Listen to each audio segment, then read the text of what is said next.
الحمد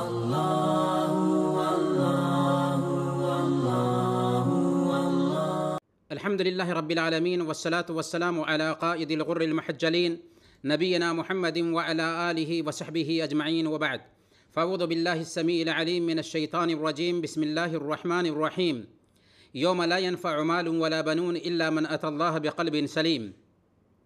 محترم بھائیوں، بزرگوں اور پردہ نشین ماؤں اور بہنوں، السلام علیکم ورحمۃ اللہ وبرکاتہ۔ سب سے پہلے ہم آپ تک اپنا نیک جذبہ پہنچانا چاہیں گے کہ ہمیں آپ سب سے اللہ کے لیے محبت ہے، اور ماہ رمضان کے اس مہینے میں اس محبت کے طفیل اللہ رب العالمین سے ہم دعا کرتے ہیں کہ الہ العالمین تو ہم سب کے مسائل حل فرما دے، ہمارے آل و اولاد کی حفاظت فرما، اور ہم سب کو زندہ رکھنا تو ایمان پر زندہ رکھنا، اور وفات دینا تو ایمان پر وفات دینا، آمین یا رب العالمین۔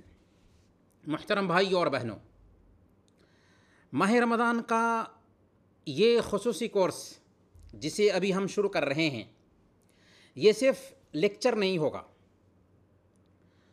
بلکہ اسے ہم نے کورس کا نام دیا ہے۔ 4 ہفتوں پر مشتمل یہ کورس ہوگا۔ کورس کا نام ہے اعمال قلوب۔ اعمال قلوب، شاید یہ ٹاپک بہت سارے بھائیوں اور بہت ساری بہنوں کے لیے نیا لگتا ہوگا، حالانکہ اس میں نیاپن کچھ بھی نہیں ہے۔ اعمال قلوب کیا ہے اور کیوں ہم نے اس کورس کا انتخاب کیا ہے، سب سے پہلے اس سلسلے میں ہم جان لیتے ہیں۔ اعمال قلوب سے مراد دل کے اعمال ہیں، یعنی وہ کام جن کا تعلق دل سے ہوتا ہے۔ اس ٹاپک کا، اس کورس کا ہمارے ایمان سے براہ راست تعلق ہے، کیونکہ ایمان کیا ہے؟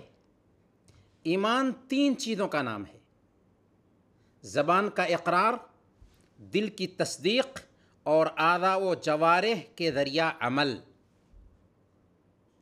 رمضان میں ہم جو نیکیاں کر رہے ہوتے ہیں، جیسے روزہ ہے، نماز ہے، تراویح ہے، قرآن کی تلاوت ہے، ذکر کا اہتمام ہے، صدقات و خیرات ہے، یہ سارے کے سارے اعمال اعضاء و جوارح کے اعمال کہلاتے ہیں۔ ہم ان اعمال کے بارے میں بات نہیں کرنا چاہ رہے ہیں۔ ان کے مقابلے میں کچھ اعمال ایسے ہیں جن کا تعلق ہمارے دل سے ہوتا ہے، دل کے اعمال ہیں، اعضاء و جوارح کے اعمال نہیں، بلکہ یہ دل سے صادر ہوتے ہیں۔ دل میں یہ چیزیں بیٹھانے کی ضرورت ہوتی ہیں، دل میں یہ اعمال پیدا کرنے کی ضرورت ہوتی ہیں۔ ہمارے ایمان سے ان کا تعلق ہوتا ہے، دل کی کیفیت سے ان کا تعلق ہوتا ہے، جیسے محبت ہے، توکل ہے، توبہ ہے، خوف ہے، امید ہے، صبر ہے، اخلاص ہے، خشوع ہے، مراقبہ ہے، ورع ہے، شکر ہے، یہ سارے کے سارے دل کے اعمال کہلاتے ہیں۔ کتنے لوگ دل کے اعمال سے غفلت برتتے ہیں، دل کے کاموں سے غفلت برتتے ہیں، حالانکہ اعضاء و جوارح کے جو کام ہیں ان سے زیادہ دل کے اعمال، دل کے کاموں کی اہمیت ہے۔ اسی لیے شیخ الاسلام امام ابن تیمیہ رحمۃ اللہ علیہ مجموع الفتاوی میں فرماتے ہیں: لا بد ان يدخل في قوله اعتقاد القلب اعمال القلب، یعنی دل کے عقیدہ میں ضروری ہے کہ دل کے اعمال بھی داخل ہوں۔ گویا اس کورس کا ہمارے ایمان سے براہ راست تعلق ہے۔ امام ابن قیم رحمۃ اللہ علیہ اپنی کتاب بدائع الفوائد میں اس سلسلے میں لکھتے ہیں کہ وَمَن تَأَمَّلَ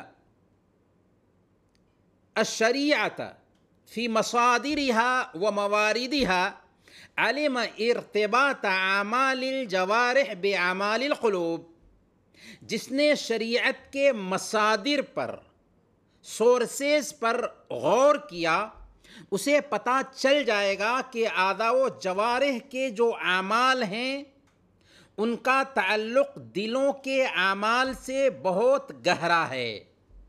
وَأَنَّهَا لَا تَنْفَعُ بِدُونِهَا، بلکہ دلوں کے اعمال کے بغیر اعضاء و جوارح کے جو اعمال ہیں وہ فائدہ مند نہیں ہو سکتے۔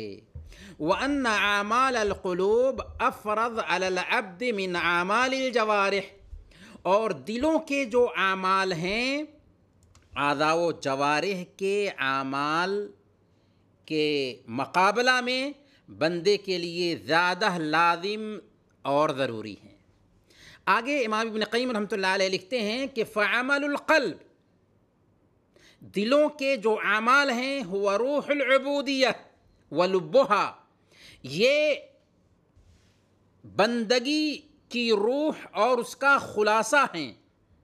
فَإِذَا خَلَا عَمَلُ الْجَوَارِحِ مِنْهُ كَانَ كَالْجَسَدِ الْمُوَاتِ بِلَا روح، کہ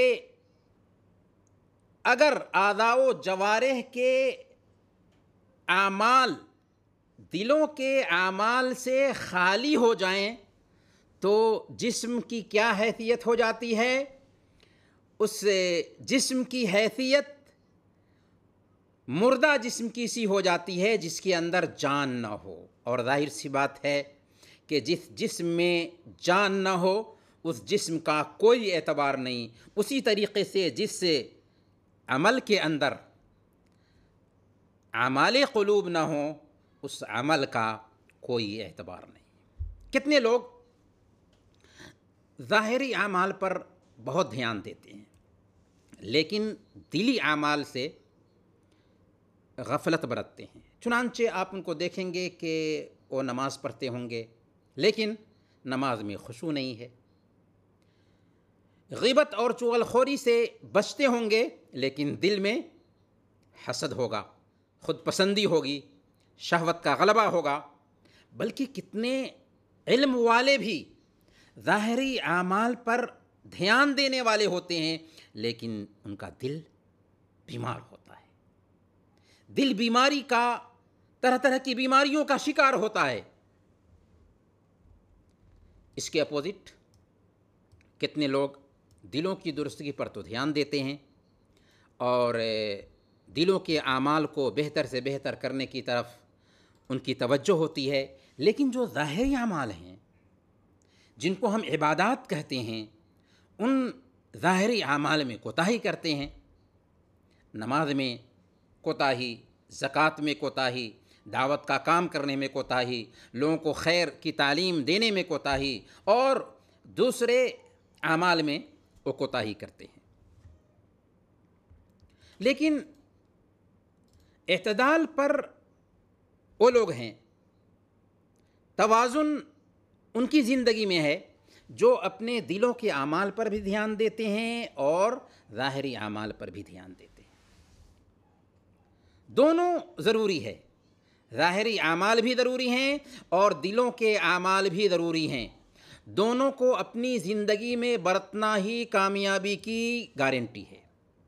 خاص کر جب ہم رمضان میں نیک اعمال انجام دے رہے ہیں تو ایسے حالات میں دلوں کے اعمال پر دھیان دینا اور زیادہ ضروری ہو جاتا ہے تاکہ ہماری نیکیاں درست ہو سکیں، وہ محفوظ رہ سکیں، وہ مقبول ہو سکیں۔ اسی لیے ہم نے یہ ٹاپک اختیار کیا ہے اور آپ سے گزارش ہوگی کہ ہمارے ساتھ بنے رہیے، اس کورس میں ہمارا ساتھ دیجیے تاکہ ہم اپنے اندر دلوں کے اعمال کو پیدا کر سکیں اور دلوں میں اگر کچھ بیماریاں آ گئی ہیں تو ان بیماریوں کی دوا استعمال کر کے بیماریوں کو دور کر سکیں۔ محترم بھائیوں اور دینی بہنوں، اگر گلاس میں گندا پانی ہے،